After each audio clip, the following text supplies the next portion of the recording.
and all its spoils bow to my power.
She really does love him, doesn't she, Sebastian? It's like I always say, Your Majesty. Children got to be free to lead their own lives. Then I guess there's just one problem left. And what's that, Your Majesty? How much I'm going to miss her.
Okay, we just finished The Little Mermaid. Now we're getting ready to go see Walt Disney, One Man's Dream.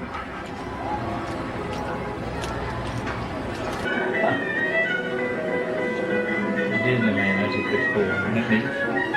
Yep, that's Main Street. We're inside One Man's Dream, Walt Disney. Marceline, Missouri. Walt's desk, school desk. Marceline. Yep, I just got that. Marceline, Missouri. You're doing more, Marceline. I've been up there. Boy, if they don't, they're crazy. They're going to do something in Kansas City. You probably heard. No, I haven't. Yeah, they're going to be having museum and stuff over town. Yeah, we saw the airport right out.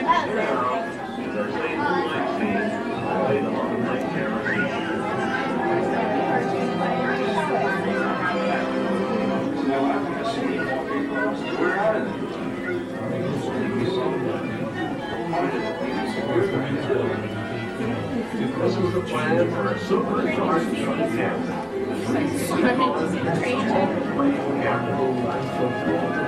The problem was how to take a painting and make it behave like a real piece of scenery under the camera. House. There's a sign right there. Sorry. It's okay, pardon me. Walt Disney's Disneyland.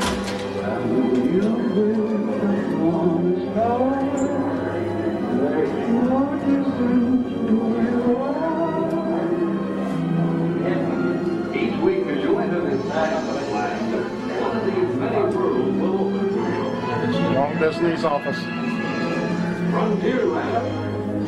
All that we have was true of the legendary past. And what's that, Fred? That's the chair stuff. Hi. You hear everything good? Promise of things. That's the Jimmy Dow's guitar. Adventureland, the wonder world of nature's all around.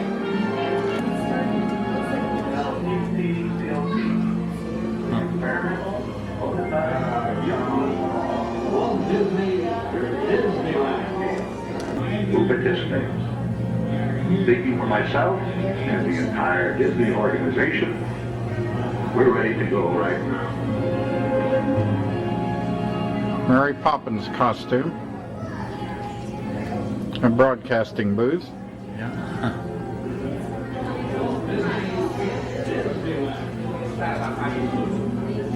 Here's The most exciting, Epcot. Disney World will be our experience. Very deeply involved in the planning and designing of Walt Disney World. His death left those of us in charge in deep shock and questioning whether or not to proceed with this Florida project without him. However, optimism and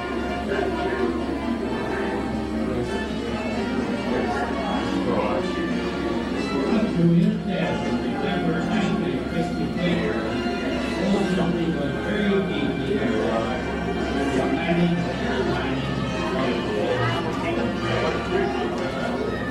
his death left us back in charge of each shock whether or not to proceed with the Florida project. However, optimism is very wild.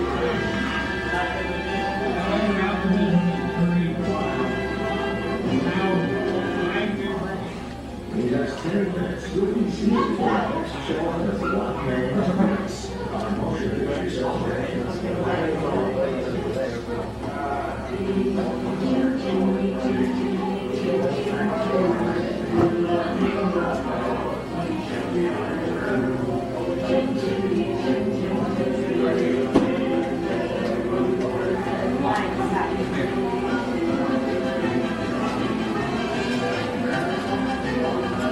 There's Fred, and we're going to go and see the film shortly. There's Tokyo Disneyland. There's the Tree of Life from Animal Kingdom.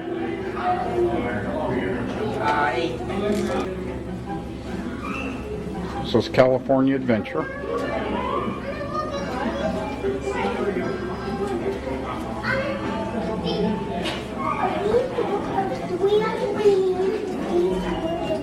I'm not sure what that is. And there's a Tower of Terror. He touched the hearts of millions of people around the world. The story of Walt's life is truly an amazing one, and no one can tell it better than Walt himself. My dad worked as a carpenter in the World's Fair buildings. He eventually ended up in Chicago as a contractor. He was doing that when I was born. December 1901. My dad made some money as a contractor, and he wanted to get back to the farm. So he finally ended up buying this farm in Marceline, Missouri. It was a beautiful farm, but it was not the kind of farm to make a living on. Things got pretty tough on the farm. And his sickness. So my dad sold the farm, took the money, and went to Kansas City. My dad bought this Kansas City Star route. And they gave me a route. I was about 9 or 10 when I started that. Winter, we'd go out at 3:30 in the morning right after a blizzard or in a blizzard. Or in pouring rain, it didn't matter. I did that for 6 years. Tough. It seems that everywhere Walt's father turned, he found failure. And the constant struggle took its toll on the family. One by one, the children began to leave home. Then came the day Walt woke up to find his best friend, his brother Roy, had gone as well. My brother had joined the Navy, so I wanted to join it. Well, I was still a year too young. I was 16. Finally, this kid came in to me very excited. He said, there's something just forming here that you and I can get in. I said, what is it? He said, an ambulance unit. I was in Paris, 3rd of September, when Pershing pulled out. Paris, which had been this exciting thing with all these soldiers and things, suddenly there wasn't a soldier to be seen. And I suddenly became very lonesome. So then I went in and put a request in to be discharged. So I hit Chicago. That's where my parents were living. And I said, Dad, I want to be an artist. And my dad, he just couldn't buy that.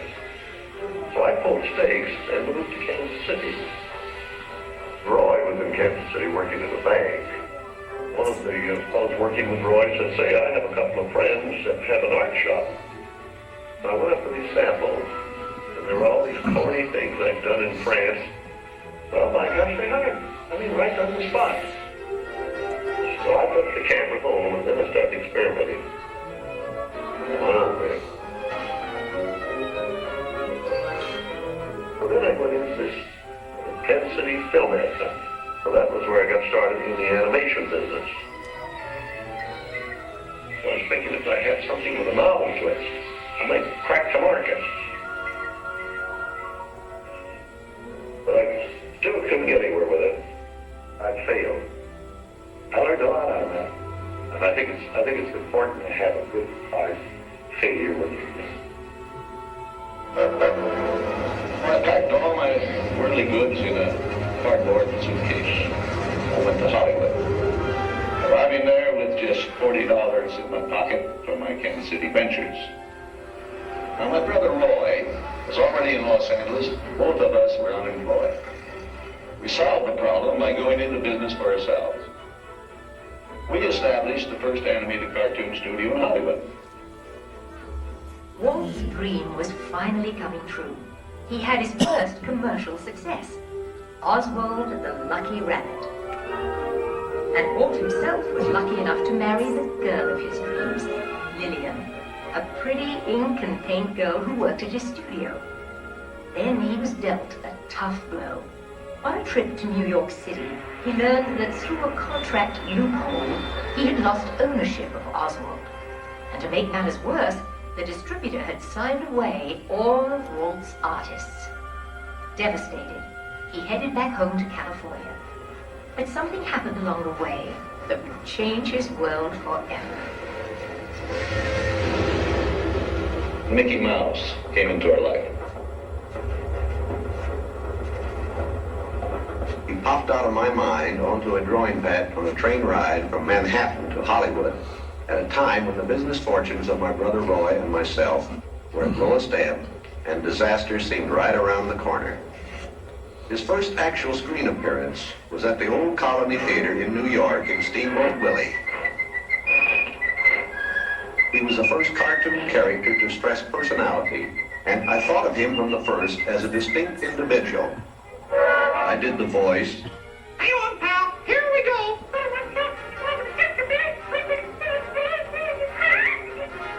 Mickey was simply a little personality assigned to the purposes of laughter.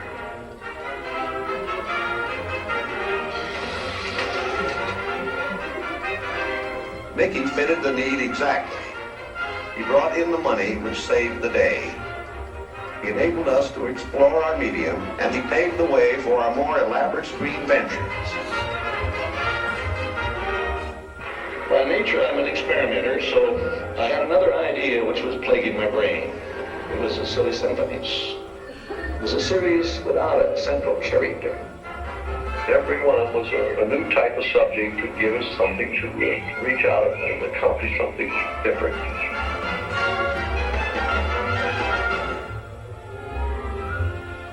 Then we started distributing both Mickey Mouse and the Silly Symphonies. It was nip and tuck getting them out. Walt began to push himself and his artists. He worked day and night, and when he wasn't working, he was worrying about the future. And then the inevitable happened.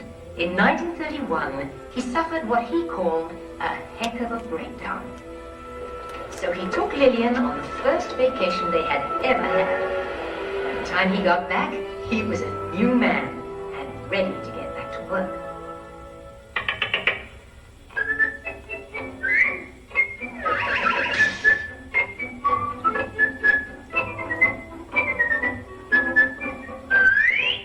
the handwriting on the wall there. Because the short subject is just a filler on any program. Now, if I could crack the feature field, then I could do things. I had done a little story research on different fairy tales I might do, and Snow White was one of them. I thought it was the perfect story. I had the heady. It's a magic wishing apple. Now, make a wish. I had the prince, then the girl, the romance. I had the sympathetic warmth and things. We started Snow White sometime in 835, and it was around 2 years in the making. We had the family fortune, we had everything wrapped up in Snow White. In fact, the banker, I think, was losing more sleep than I was. We had a big premiere, the Carthay Circle Theater, big, grand Hollywood premiere. All of Hollywood brass turned out for a cartoon. 2 years later, I was almost broke. But I had all these pictures in words. Well, no, Gil? You can see there are no strings on me. Sandy. Fantasia.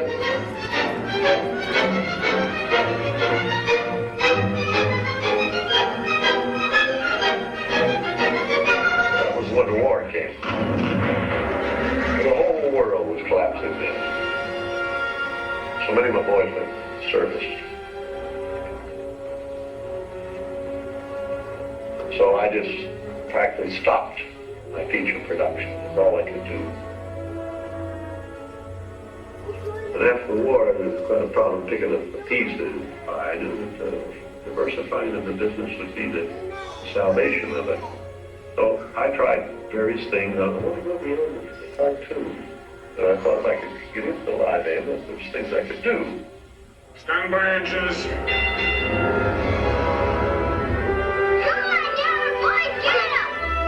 Not bad, eh, Charlie? Let's open her up and see what she'll really do.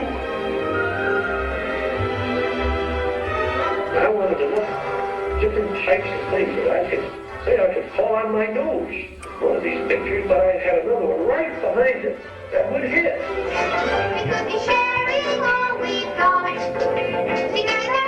After long concentration on live action and cartoon films, we decided to try something that would employ about every trick we learned in the making of films.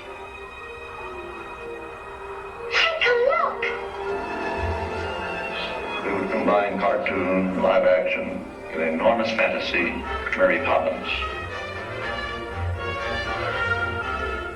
As the original Mary Poppins budget of $5 million continued to grow, I never saw a sad face around the studio. Even my brother Roy was happy. This made me nervous. And the horrible thought struck me. Suppose the staff had finally conceded that I knew what I was doing. Take them to the merry-go-round, and I took them different places. And as I'd sit there while they rode the merry-go-round, did all these things, I felt that there should be something built, some kind of an amusement enterprise built where the parents and the children could have fun together. So that's how Disneyland started. It takes a lot of money to make these dreams come true. We had everything mortgaged, including my family. Started with many ideas, threw them away, started all over again. Eventually it evolved into what you see today as Disneyland. But it all started from a daddy with 2 daughters wondering where he could take them, where he could have a little fun with them too.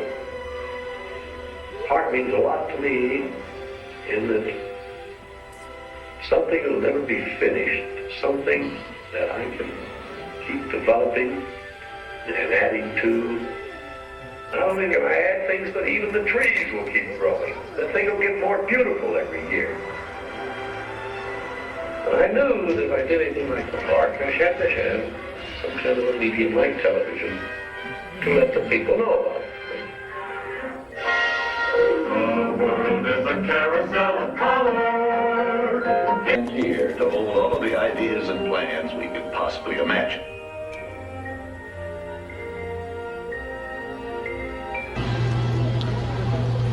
Okay, it's 7:36 and we're leaving MGM. Headed back to the motel. 3 dead batteries and done everything we want to do. Rode the Great American Movie Ride twice and just about everything else once.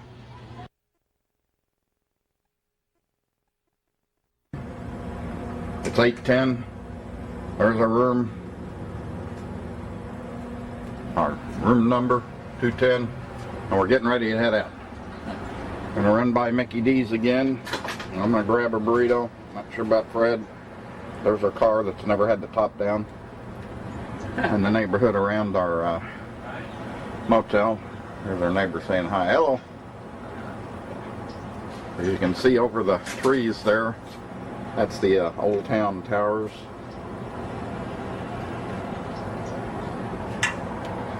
And there's the pool that we've got in every night. Yeah, right.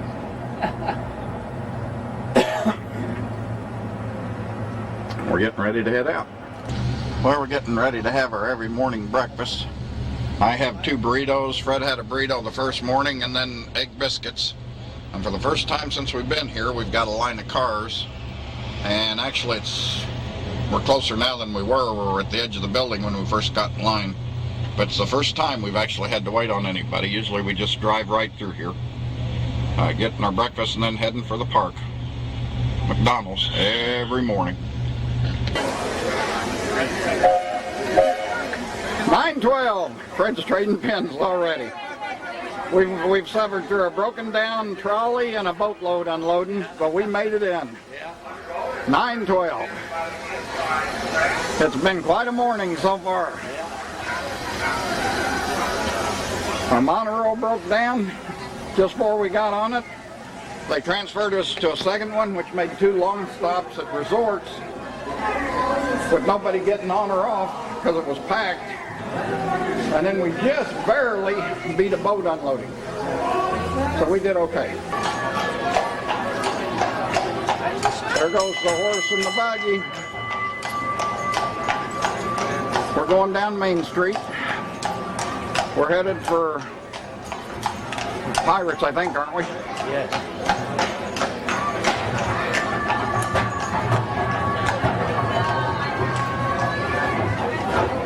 And they are piling in, the people. Yeah, they are.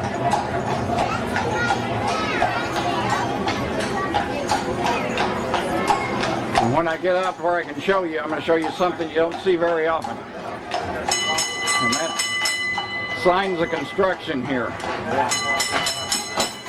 And if you look up above the castle, there's a big crane. Although we know from experience, it'll disappear before afternoon, because it did last time. We've just noticed that fort back there with the cannons above Pirates of the Caribbean. We've never noticed it before. Okay, here we are on Pirates. What couch do you want in the front? It's 9:29. We got in line here at 9:20. We got in the park at 9:10. So we're riding Pirates of the Caribbean.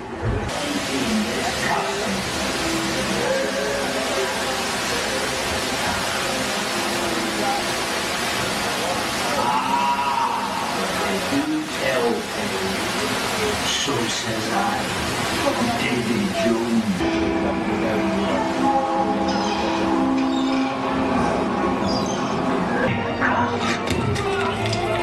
Run out your white. Yes, sir. Well, I'm descending in the Davy Jones.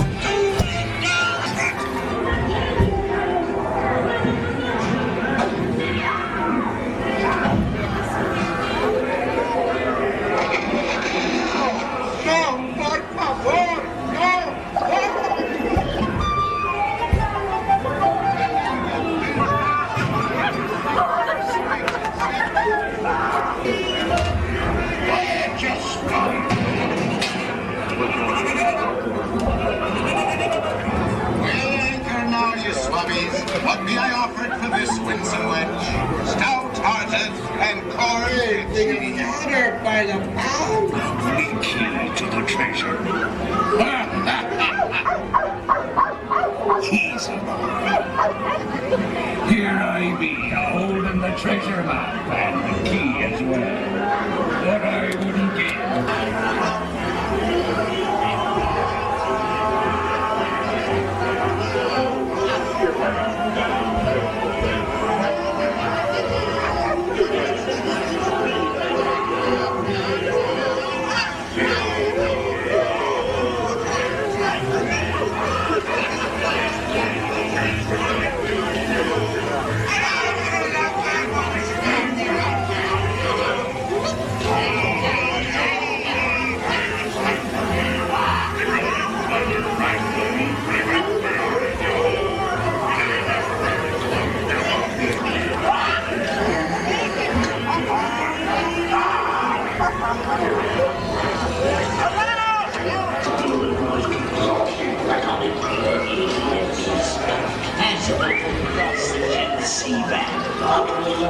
And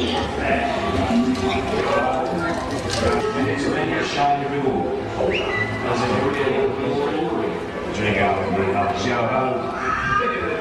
I humbly accept this magnificent treasure as my reward for life of villainy, larceny, skullduggery, and mysticity.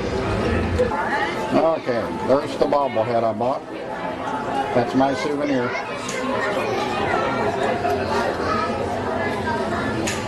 There's a Jack Sparrow bobblehead.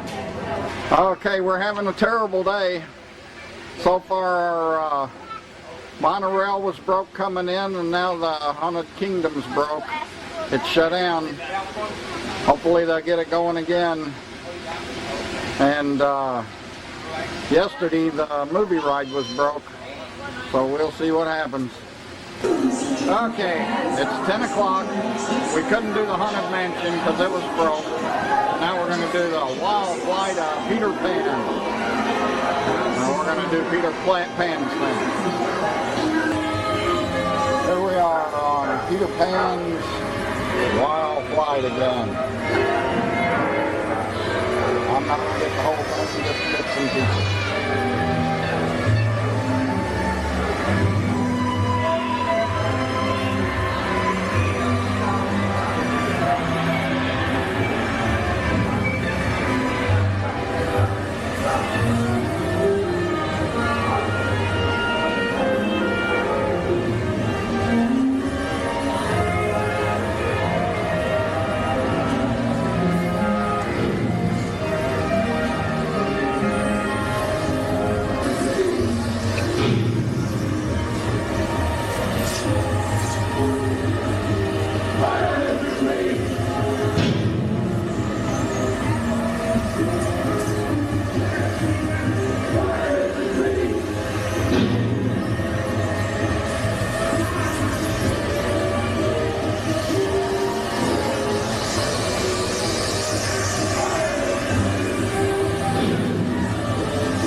Onto the moving belt and watch that was Peter Pan's Wild Flight short version. Okay, we've made the Haunted Mansion. It opened up. Fill up all the dead space in the center of the room. Your cadaverous power. So we're going to ride the Haunted Mansion.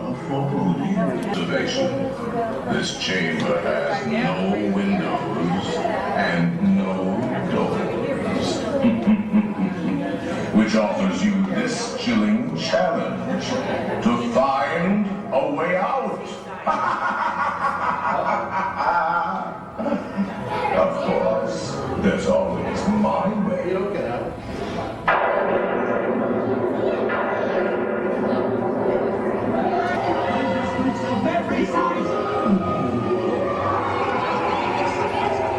Getting ready to get our ghost at the end.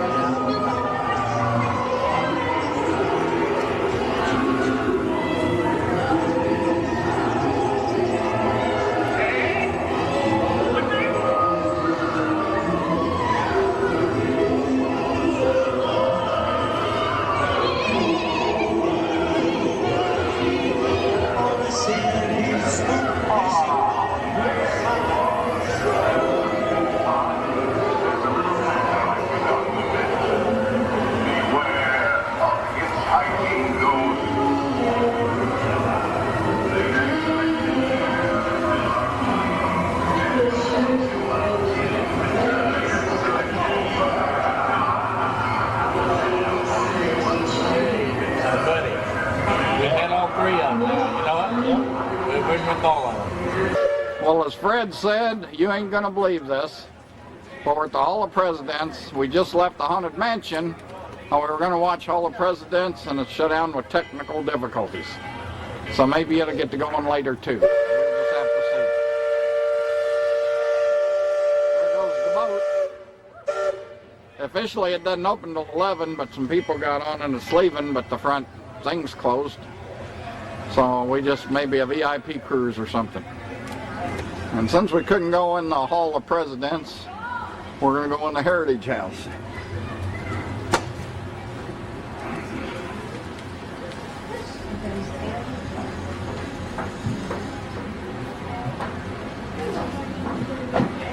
Fred's found him a tie. Always so expensive.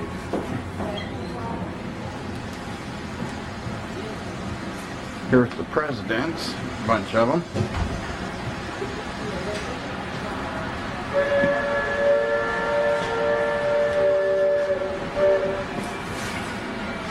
The waving flag.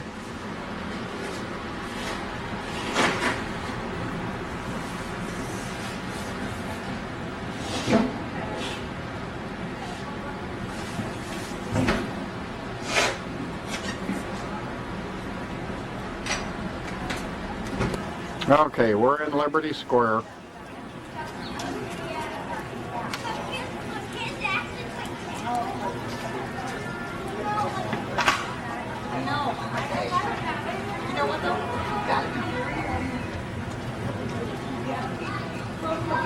There's Fred. You got a good spot. And he's talking about my spot. And there's my spot there. Yeah. That looks good. And there you'll see me rocking in my rocking chair. Yeah. It's not bad except for the sun hitting you in the face. Yeah. And there's Fred's joining me. Yeah, hey, this is you got the best spot in the whole park. Well, if it wasn't for the sun, I've got a cap on. yeah, it makes a difference. Okay, we went across the street to a Christmas store. And we both said the same thing when we walked in. Sure smells good in here. I guess it's candles. Yeah.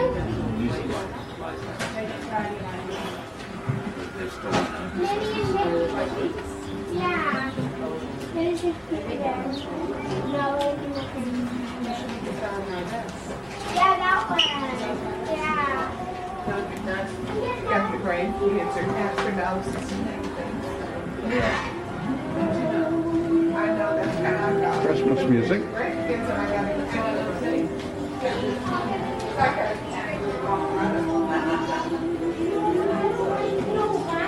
Christmas ornaments.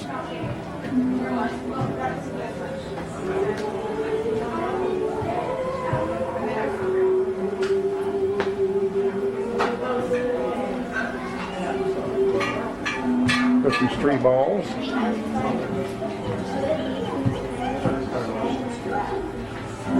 Fred is shopping. Just look. Me too. No, Mickey Mouse Christmas tree ornaments.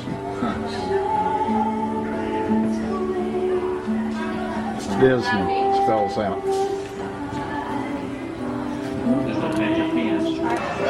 And there's Mickey's castle with a crane. But as we saw yesterday, it disappeared. Fred saved his breakfast so he could feed the ducks. Bob ate all his breakfast, but Fred saved his.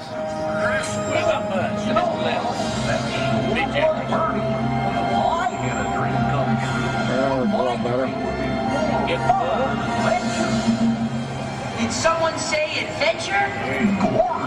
I'm surprised we don't have a bunch of ducks running over here. Adventure it is. Okay, it's not even 11 yet, and we're over at the Dole Whip place talking about having one.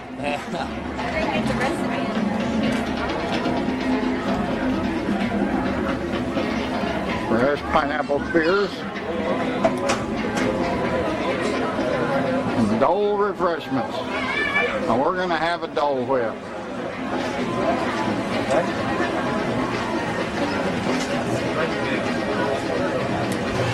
Okay. Making Fred's pineapple float. There's his pineapple juice.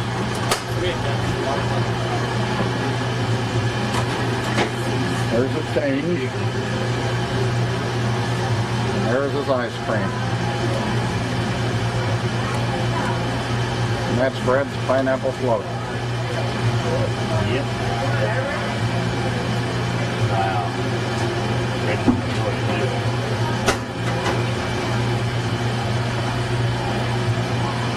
She was good to me. Thank you. There's my pineapple float and there's Fred's, and you'll see mine's a lot bigger than Fred's is. Okay, we just left Pirates of the Caribbean for our second ride. There's the Tall Tail Inn and Cafe, Pecos Bills. I'm not sure where we're at. We're in between Adventureland and Frontierland, I think. Okay, we're on Mark Twain's riverboat. Getting ready to leave. Hope they have plenty of life jackets.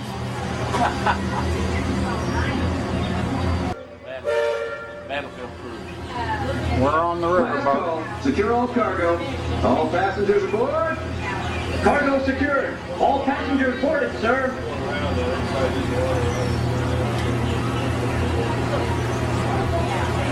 All hands stand by. Engine room. Reverse 1/4.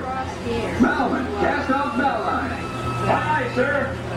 Bow line away. Engine room. Ahead 1/4. Sound last bell. We're going backwards. Leadman, sir.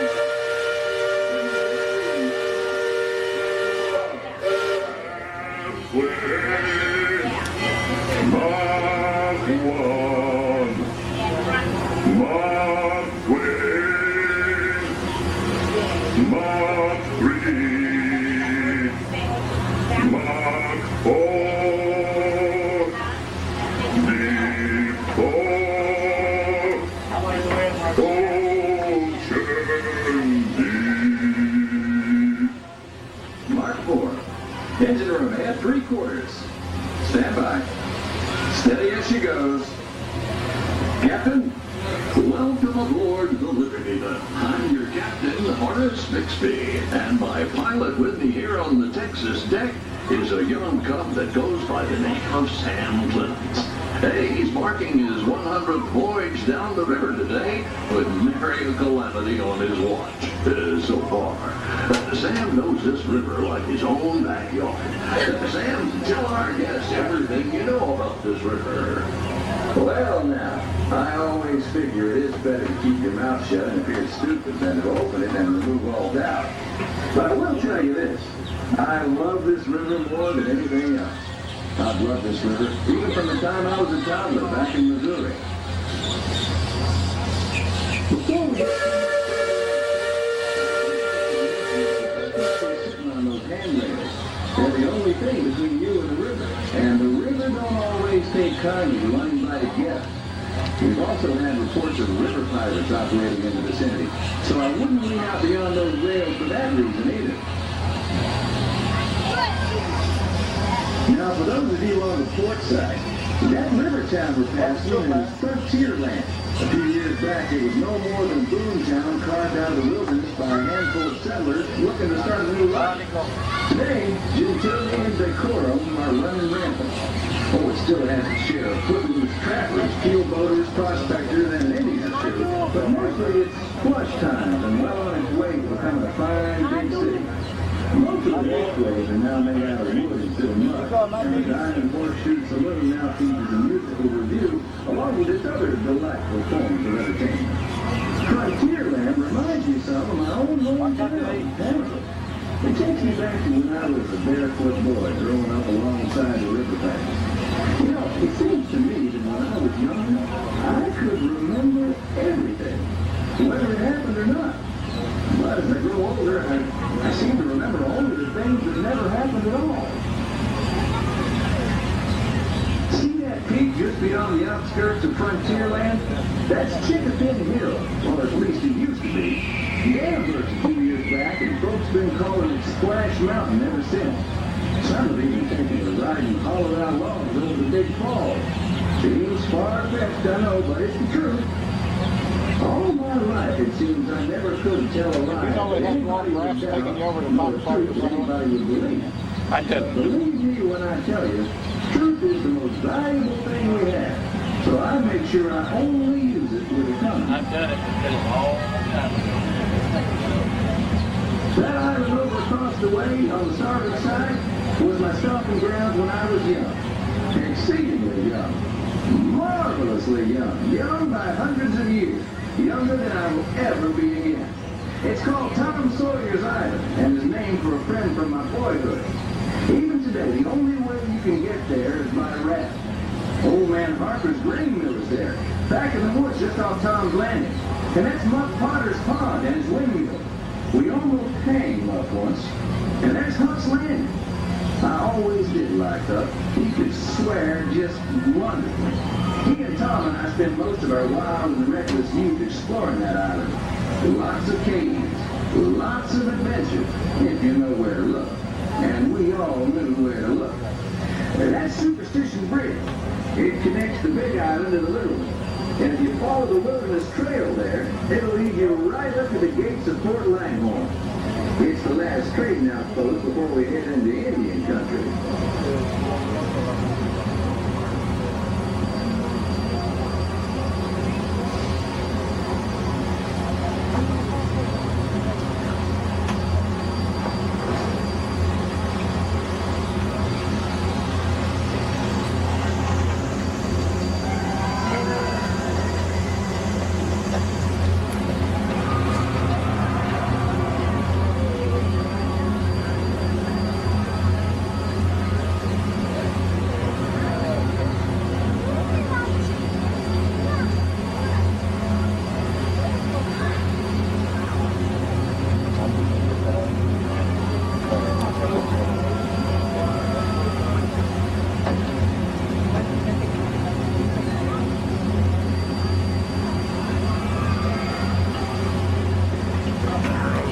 Up over there.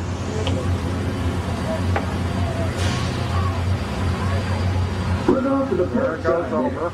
Every now and then, the water under that crest of rock comes to a natural boil and spurts out all over the place like a tea kettle left on the fire too long.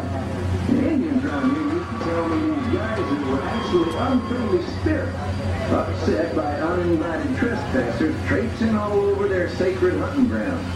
Be that as it may, that big thunder mountain poking up in the sky over there. The Indians named it that because of the sound the falls used to make when the big rains came. Then the miners and prospectors and get-rich-quick speculators showed up, and the name stuck because of the sound of blasting powder going off every few minutes. There's not so much blasting these days, just ghost stories about a runaway mine train loaded down with simple-hearted, terror-filled folks like you.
Captain, there's trouble off starboard deck.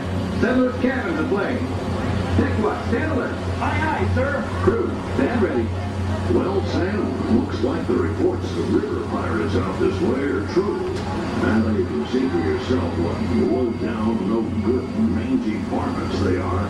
Now, I haven't heard of them attacking any river boats, but a few keel boats have had run-ins with them. Not much we can do now except to leave word at the next port that trouble's still stirring out this way. Yes, sir.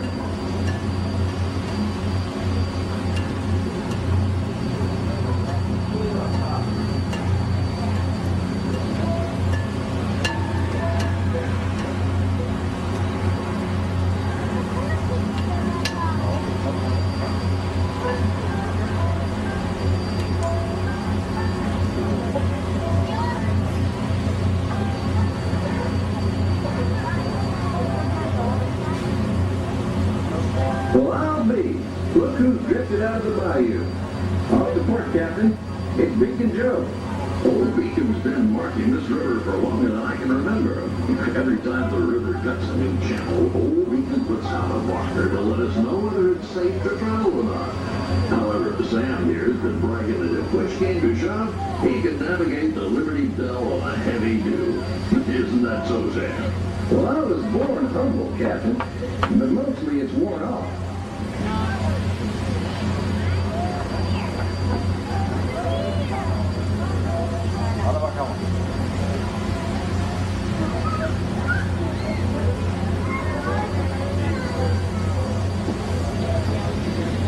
Captain, Indian Village to port. Now that's something you don't see much out this way. That's an Algonquin Indian village. Looks to be from the Powhatan tribe. Usually they stay further east. I've seen Seminole and Miami this far west.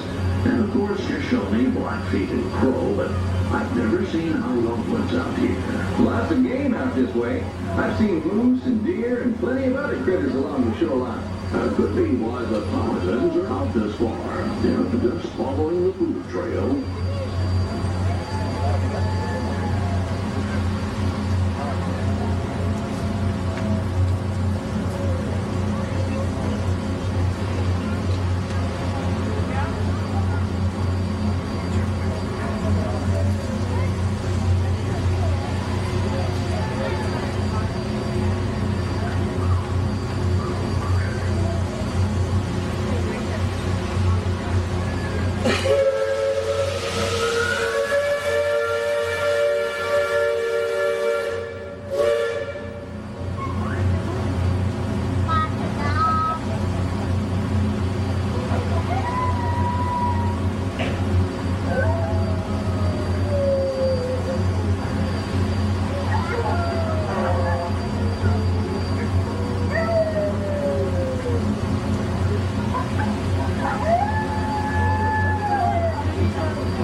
That other village off the port has been here a while.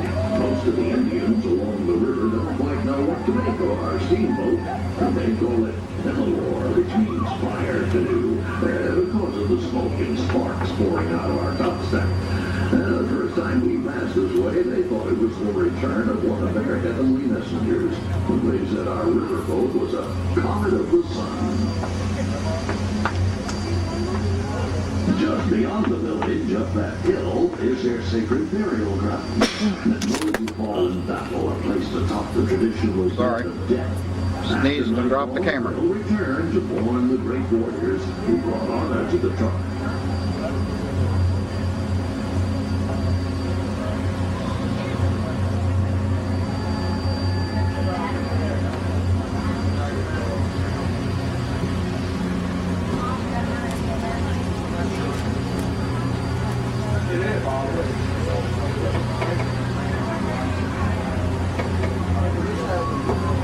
Attention deck watch. Shoals to port and starboard. Engine room, steady on. We're entering shallow water, but there's no cause for worry. Sam knows every shoal and shallow, every snag and sandbar in this part of the river, and he'll navigate us through to safe water. He wouldn't steer us wrong, would you, Sam? believe we ought never to do wrong, Captain, especially when others are looking. Leadsman, sing out. By the mark, Mark 1, quarter-less 3, half-way, half-mark 20, quarter-less, red flag, touch it. Those of you that have been this way before know that the water can get fairly shallow along this stretch of the river. The leadsman call out the depth. Each mark is a fathom or 6 feet. Mark 20 is 2 fathoms, and for us that means safe water.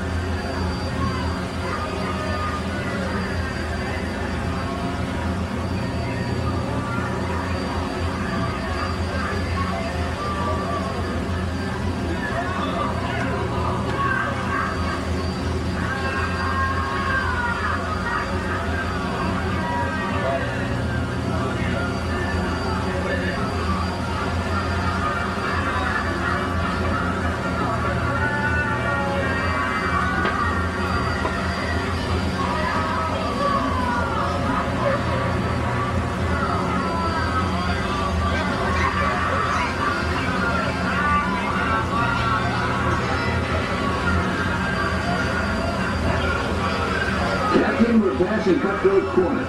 Attention deck crew, stay alert. If there's river pirates out here, this is where they'll most likely be.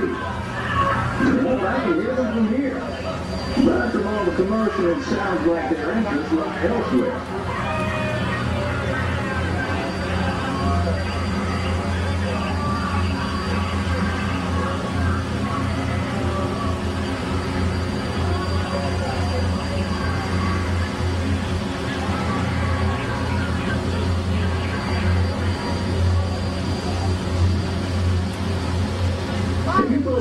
Look past the trees on the island.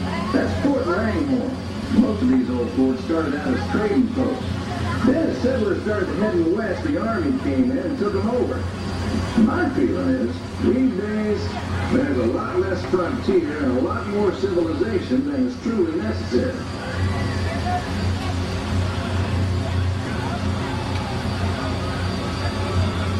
Leadsman, give me a depth reading. Sing out. By the mark, halfway, Mark 1, Mark 3, no bottom, safe water, Mark 3, safe passage.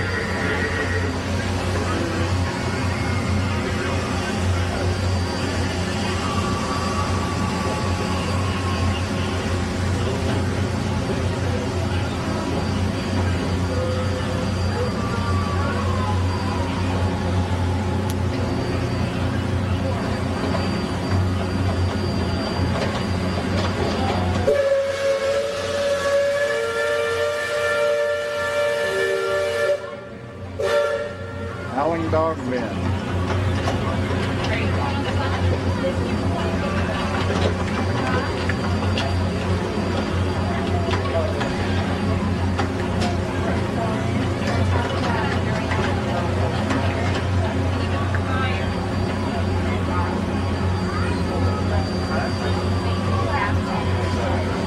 You see that brick mansion back over yonder there in the woods? I've heard folks hereabouts say it's haunted. They say it was built on sacred Indian burial grounds, so now it's filled with spirits. If you ask me, I'd say the ones telling those tales are the ones filled with spirits. If you want proof, just ask them. They got it. About 100 proof, I reckon. And whatever you do, don't strike any matches if they aim to breathe in your direction. Or you won't Wide line there. You'll be joining them. And that's where we is headed.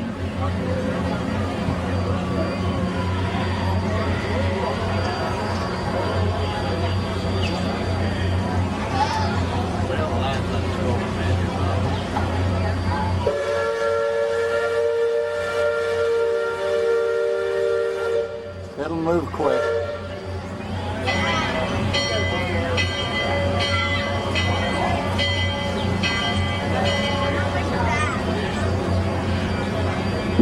approaching Liberty Square, which is home port for us. We'll be putting into dock shortly, so those of you on the upper two decks might be of a mind to collect all your parcels and head to the lower deck.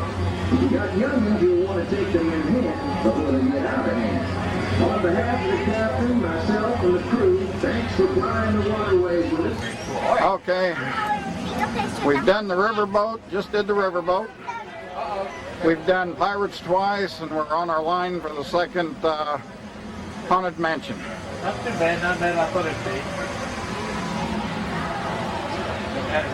And it's 12:25.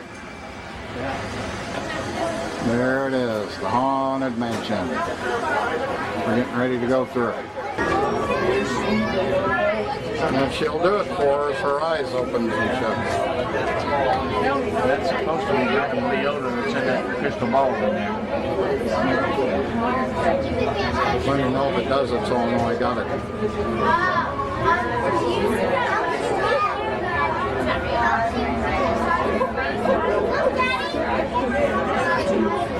And there you got to see her eyes open and shut.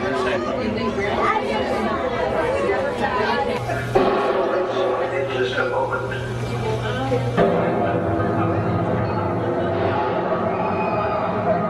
We have been unavoidably detained by Frankie's spirits. Kindly remain seated in your doom buggy, please. We will continue our momentarily.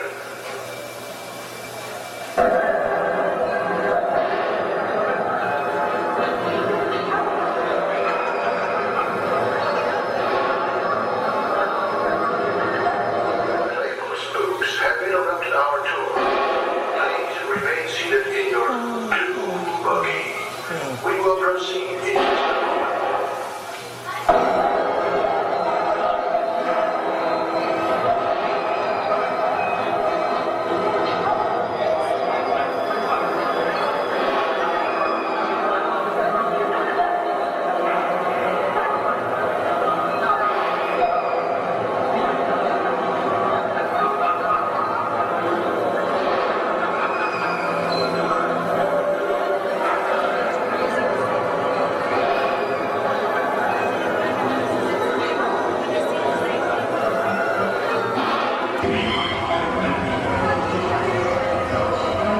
One last time, we'll try to get our ghost. I don't know if I will or not.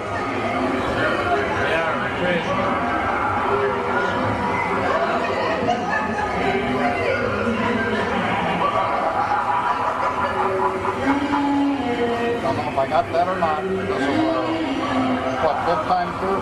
Yeah. Fifth time through. Okay, we're eating at the Harbor Inn. There's Fred's soup and sandwich. And there's my fish and chips and chicken and chips combo. There's my bowl of clam chowder. There's our drinks. And it's pretty crowded in here. There's the lines. But I got there in a few minutes. Okay, we're in the Hall of Presidents. There's Bill Clinton, George Bush, Ronnie Reagan, Jimmy Carter, JFK. We're getting ready to go in and see the Hall of Presidents. Fred's sitting over there, and I'm sitting here because we couldn't get together.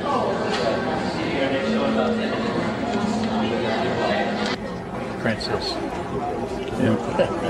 We're in the Hall of Curtains, which will soon be the Hall of Presidents.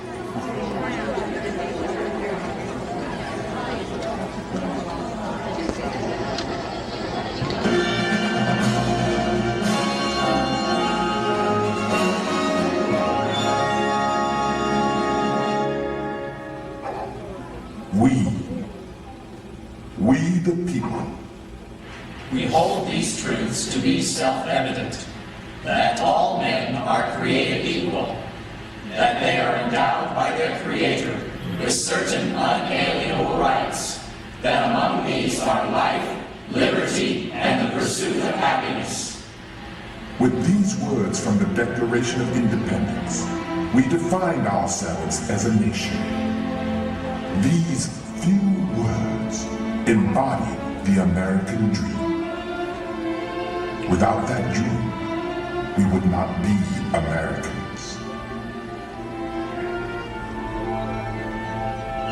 In 1787, after a bitter and bloody war against British rule, the 13 American states, which had united to win independence, sent representatives to a constitutional convention, charged with creating a document that would implement the principles of democracy. And so it was that we, the people, in an age ruled by monarchs and tyrants, established a government bound by the wishes and desires of the governed. That first generation of citizens soon chose George Washington as America's first president. We were going to be a land of opportunity, in which the spirit of freedom would grow and expand with the American frontier. Yet planted in our path, every step of the way, were the seeds of unresolved conflict.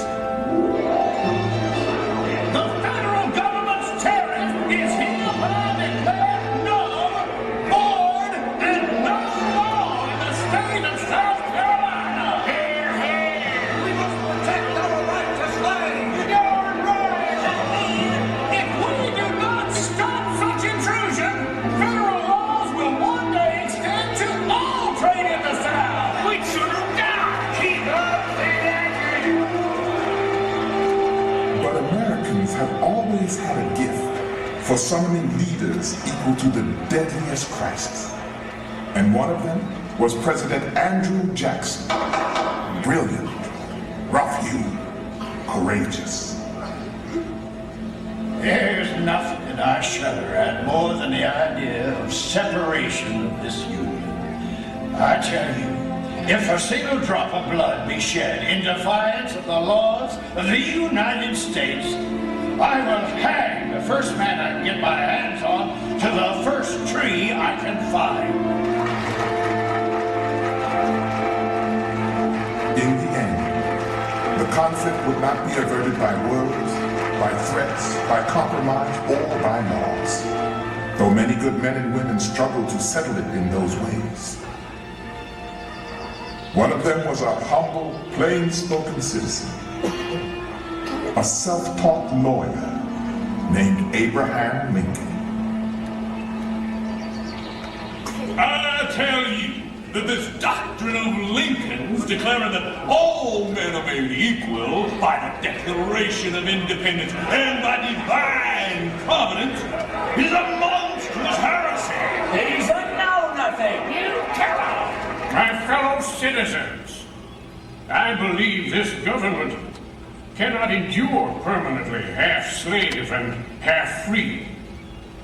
A house divided against itself cannot stand. That's what you think. Young drink of water? Yes, my friend, that's what I think. If you have listened to suggestions to believe that all men are not created equal, let me entreat you to come back.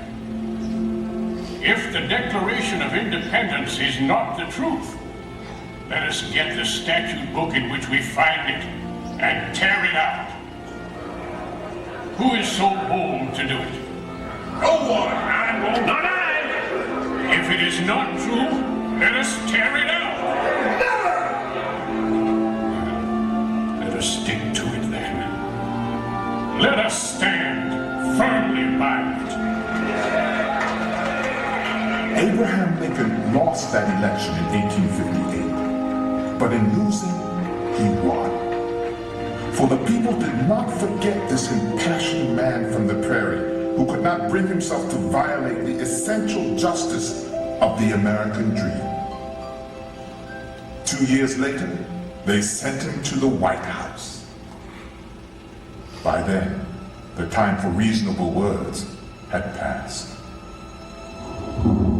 I know there is a God and that he hates injustice and slavery. I see the storm coming. I know his hand is in it. We Americans had given Lincoln the hardest task any American president would ever face. When our nation was formed, we had slaves among us.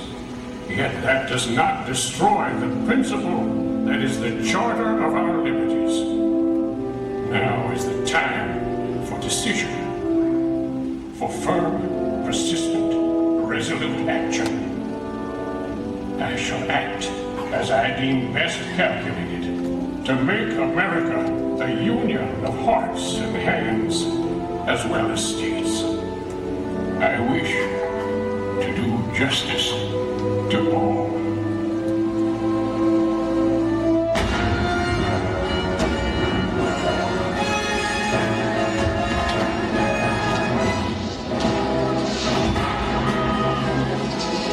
So the blood of Americans was shed in a great civil war. And when it was over, the nation had been preserved and the institution of slavery was gone forever. But the prejudice and injustice it left in its wake would test every generation of Americans down to our own. Still, the dream endured. As the frontiers of America pushed on to the Pacific Ocean and beyond, as waves of immigrants swelled our population, new voices would rise to insist again and again that we the people must mean all the people. Freedom is a land without boundaries. The work of America will never be done.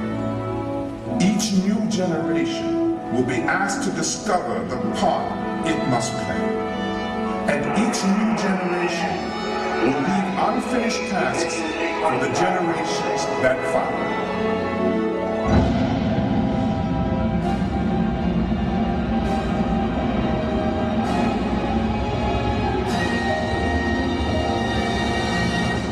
As long as the dream endures.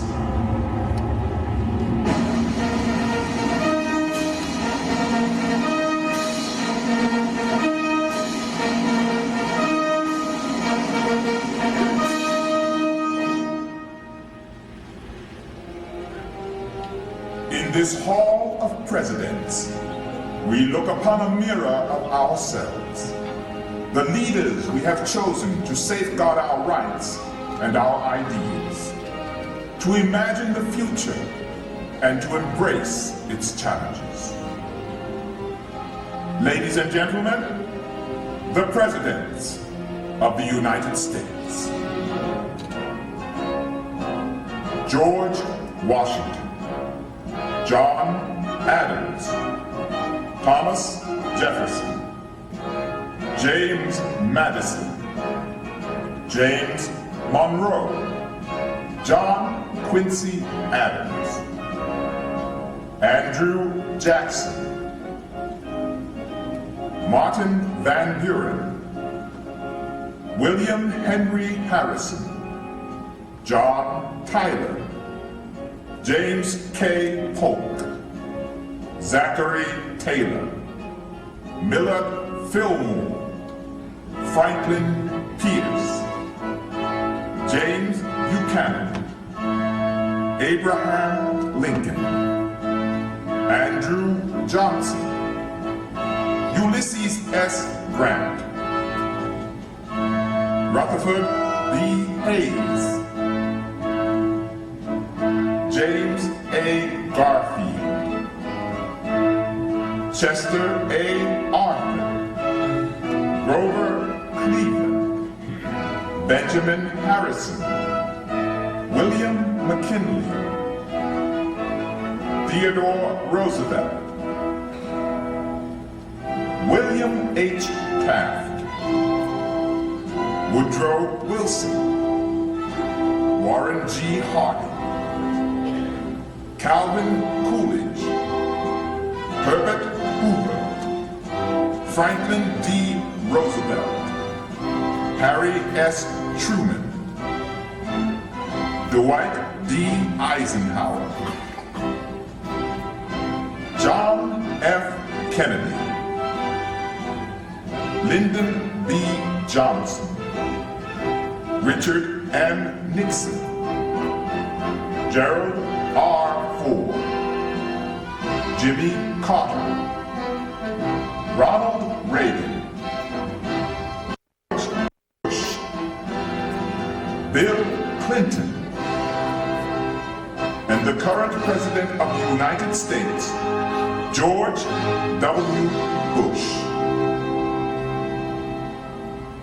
My fellow Americans, when we look back on the history of this country, we see a record of almost unbelievable energy, sacrifice, hard work, of impossible dreams that our ancestors dreamed and made real. We see injustice, too, that weighs on our hearts even today. But for every injustice, there has always been a voice crying out to right it, and America has always listened to those voices. We are listening today. And perhaps it falls to us, to this first generation of the 21st century Americans, to say once and for all that no child, no race, no creed, no ethnic community will ever again be left out of the American dream. Through education, through the opportunity to work, and to enjoy the fruits of that work, we can open every closed door, expand the horizons of all Americans. Again and again, we return to the same simple principles: freedom, equality, the freedom to create, to prosper, to dream, equality before the law, in the workplace, in the chance for a better life. And each time, in the process, America grows stronger. The beacon of democracy grows brighter. The world looks in new astonishment at what free people can do. We, the people, are just getting started. If the experience of these extraordinary men adds up to any one thing, it is this: to be true to the American dream, one must have the wisdom to remember and the courage to change. In honoring these men, protectors of our heritage, servants of our dream, guides to the future we face together, we honor the enduring meaning of America.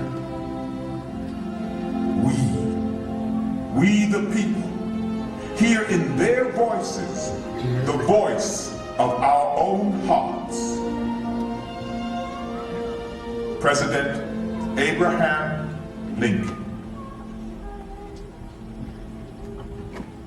My fellow countrymen, I have often inquired of myself what great principle or idea it was that kept this Confederacy so long together. It was that all should have an equal chance, that all are created equal. This is the sentiment embodied in the Declaration of Independence. Most governments have been based on the denial of rights. Ours began by affirming our rights. Let us turn this government into the channel in which the framers of the Constitution originally placed it. If we cannot give freedom to every creature, let us do nothing that will impose upon another creature. True democracy makes no inquiry about the color of the skin or place of birth or any other circumstance or condition. We propose to give all a chance. We expect the weak to grow stronger, the ignorant wiser, and all better and happier together. Let it be as nearly reached as we can. For the struggle of today is not altogether for today. It is for the vast future also. So may our children and our children's children, for 1,000 generations, rejoice under those glorious institutions bequeathed us by Washington. and continue to enjoy the benefits conferred upon us by a united country.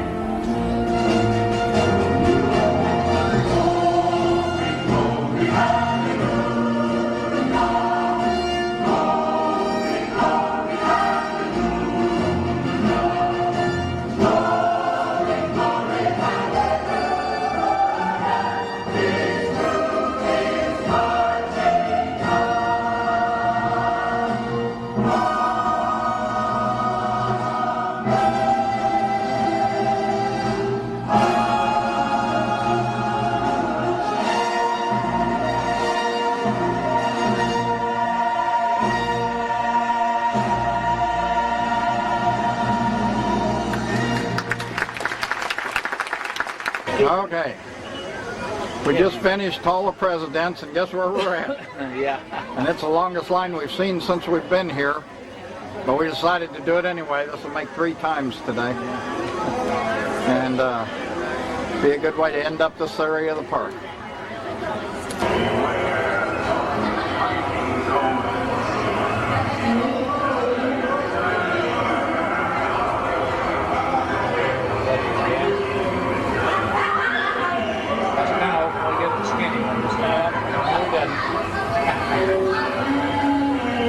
This is our 3rd time here today. That's right. Haunted Mansion. Okay, we're in line for the Pirates for the 3rd time. We've learned a couple of things on our trips here. Number 1, when you're at the Haunted Mansion, stand under the young girl, because that's where the door opens. And number 2, when you get in line for the Pirates, get on the left side, because it's shorter than the right side. It's not quicker, it's shorter. So those are the 2 things we've learned. We got under the young girl at the Haunted Mansion. We're on the left-hand lane. And we'll see you in a minute. It's 3 o'clock on Friday. We've rode the Haunted Mansion 3 times. This is our 3rd time for Pirates. Here we are, our 3rd time on the Pirates. Took us 20 minutes to get through the line. It's 3:20 right now. So how did it take so good? 20 minutes.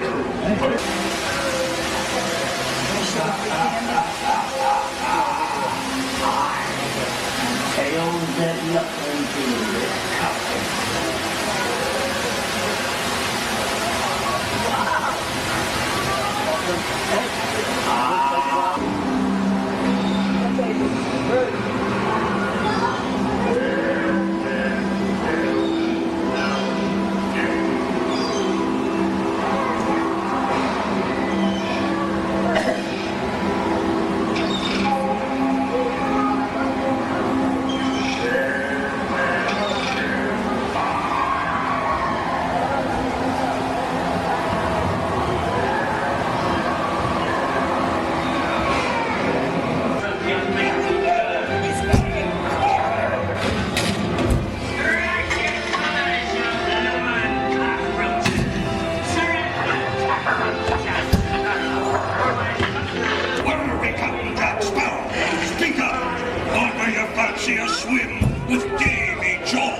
I'm not sponging for rum. It be much better.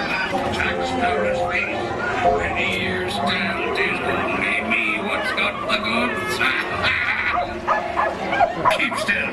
I'm studying me map. Oh, it's the treasure map for sure, and no mistake. And by thunder.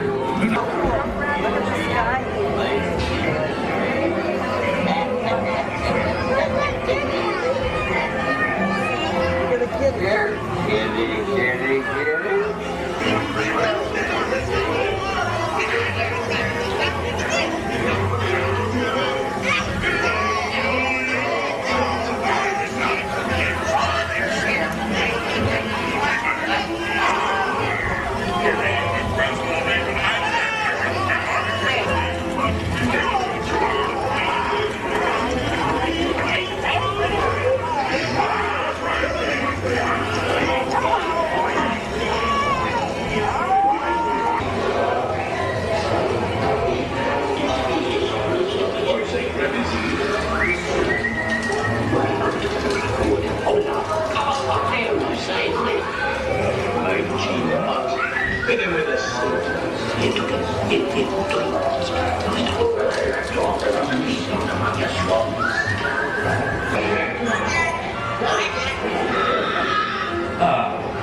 boys. Do help yourself to a drink, small one. Drink up with me, Highness Yo-Ho. Yes, 'tis a fine treasure indeed. Is that not true, my chromatic winged beast? Drink up with me, Highness Yo-Ho. Yo-ho, yo-ho, a pirate's life for me. You know this song, Pagan? Okay, we're going for our personal best. Personal best. 4 times. That's on top of 300 mansions. So here we go again.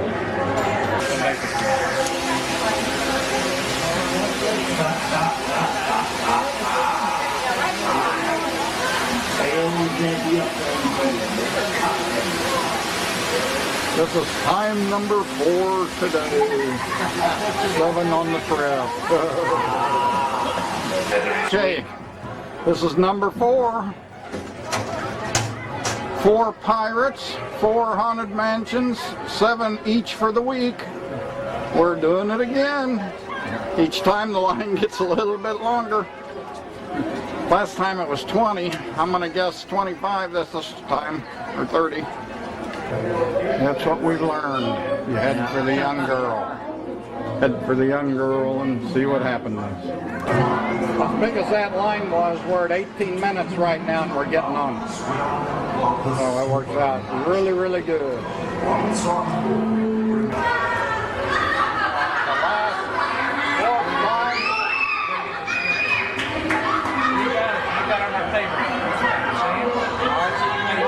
But I don't know if the camera's seeing. We can only hope we got anything on the camera. That was time number 4. There we are. We're feeding the ducks again. And look at them.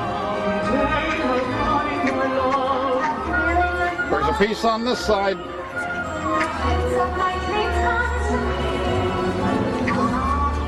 And they're all a-coming.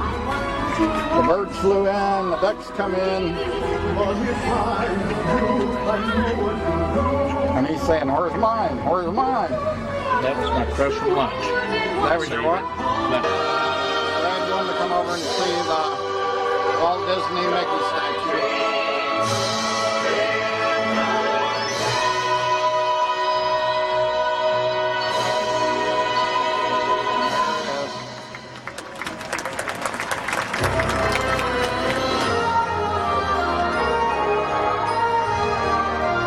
That's better on the screen than it looks on my viewfinder.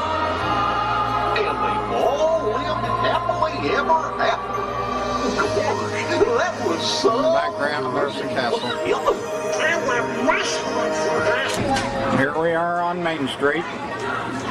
I think we're getting close to the end of our day. Well, apparently that's old-fashioned stuff. They don't hear those anymore. Let me look at the jewelry store and see what they got. Okay, I'll be right here.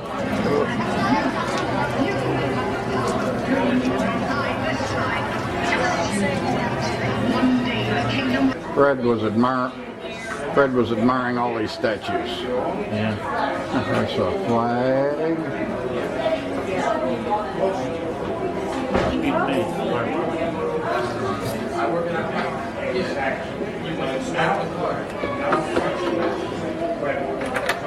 See, what kind of top 10 you got there? I'll go to the other side and get those. There's Mickey Mouse. When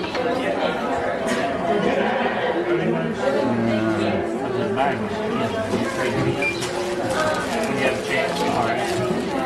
When you have a chance, I like to talk.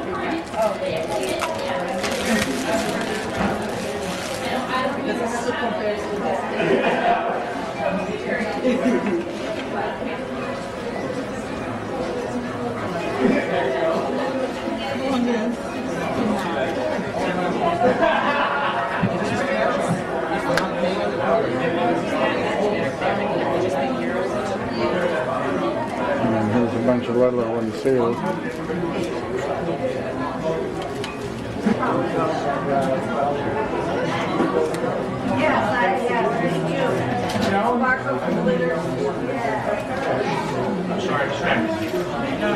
And And one last time before we leave, Fred's trading pins again.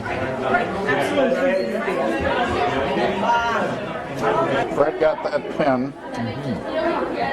Some the magic or the castle, isn't it? Yeah, I swapped off Donald Duck. He swapped off Donald Duck for that. I kind of like that one. That one's the magic or the cat haunted mansion, isn't it? Yeah, that's for the Nightmare Before Christmas. Oh, he says the Nightmare Before Christmas. Here's one you'll like, all the villains. There's all the villains.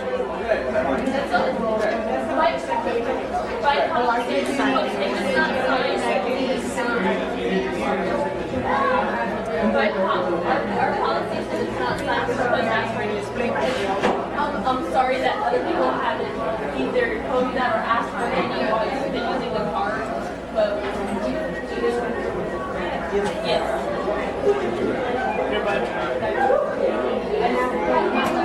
Bobbleheads. I've got Captain Jack Sparrow, but there's several more in through here.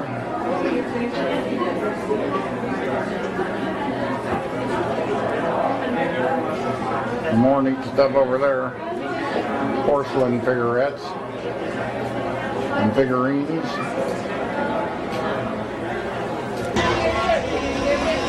Okay, we're at the train tracks, getting ready to ride the train. What time is it, did you say? 5:30? What time did you say it was?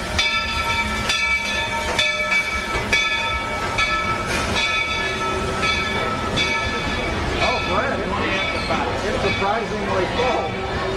5:20. Hopefully all these people will get off so we can get on.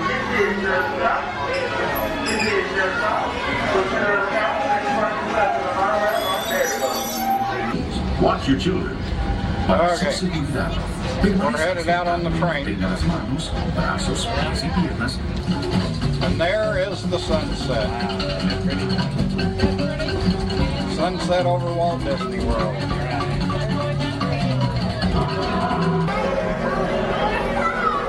There's a pretty picture of Main Street, the castle, the sunset, the Christmas lights.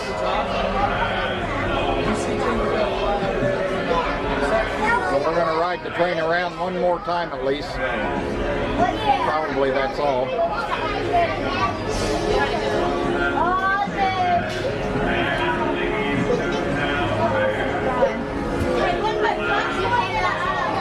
Isn't that pretty? I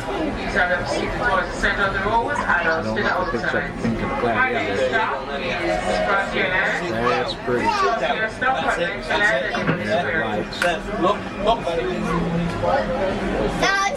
Very, very beautiful evening. Get ready to go on the train one more time. Saying good evening to Disney. Here's the train inside. There's a light.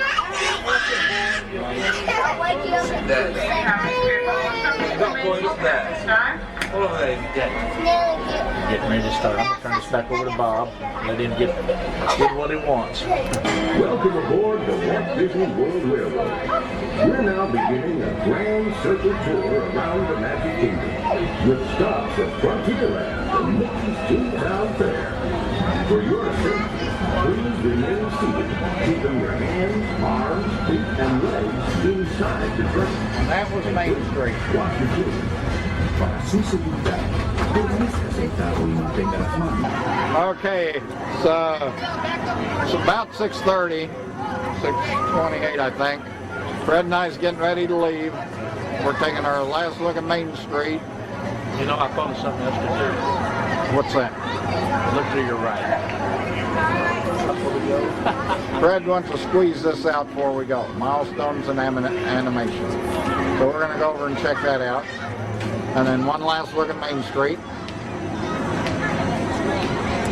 And then we won't be too much longer.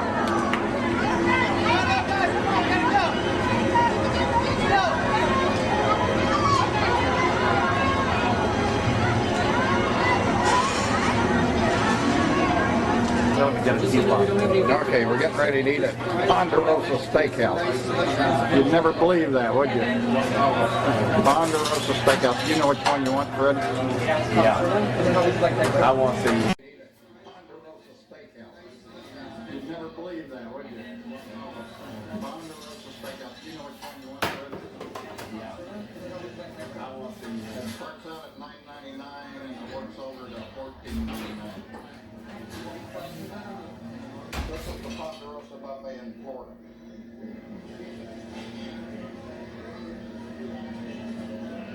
You know, it looks very similar to what we get in the tea, but look at it there. Then I'm going to come back and get my vegetables. This is more of it. Okay, there's whipped cream and several flavors of jellos, salad fixins. It's not a Liberty Ponderosa. Thank God, it's not a Liberty Ponderosa.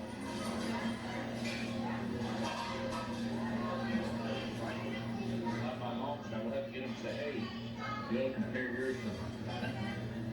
This Fred's plate so far, and we have steaks coming. And these are the dressings and the cottage cheeses and that type of thing.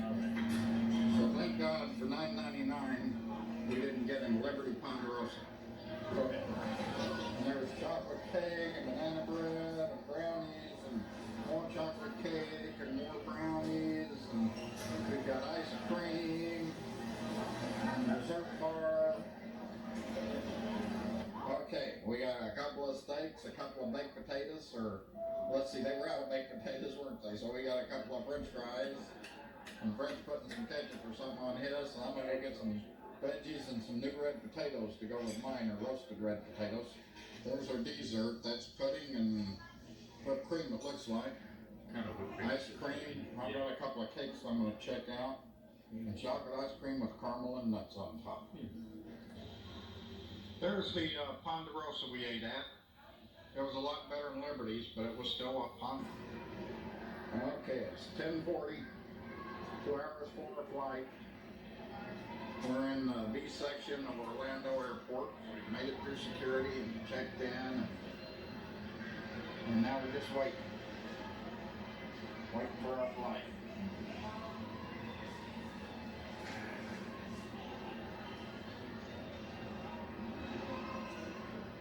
We've just done the full circle.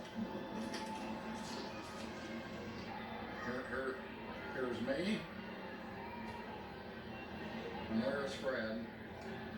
And we're getting ready to cut out of here before too long and head back home.